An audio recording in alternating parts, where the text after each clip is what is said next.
Hizi ni njia 10 za kuepuka madeni. Namba 1, hakikisha unajiwekea bajeti katika kila kitu utakachokifanya. Namba 2, epuka kukopa bila mpango wowote.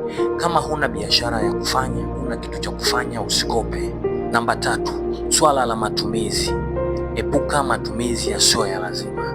Kama sio ugonjwa, kama sio chakula, hayo mengine achana nayo. Namba 4, epuka ushauri wa marafiki juu ya manunuzi, maana rafiki anaweza akakushauri ununue kitu ili naye afaidike. 5, tumia vizuri huduma za nyumbani kama maji, umeme, hata chakula, maana ukivitumia vibaya vitaisha kabla ya muda, utajikuta unaingia gharama kabla ya muda.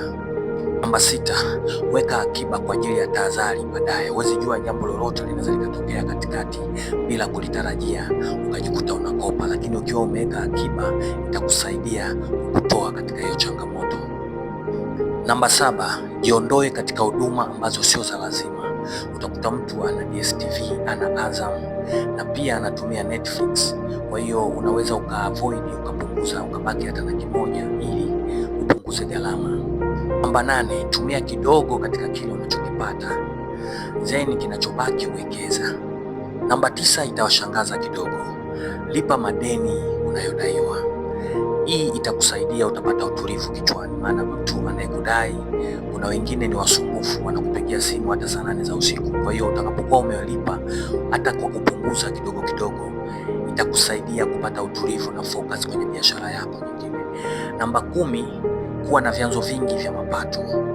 Kuwa na vyanzo vingi vya mapato, jiwekee kipato, maana ukiwa na chanzo kimoja cha mapato kikiyumba, utapata shida, utajikuta unaangukia kwenye madeni. Lakini ukiwa na vyanzo vingi itakusaidia, chanzo kimoja kikiyumba, kingine kinakuokoa. Nafikiri umenielewa. Asante.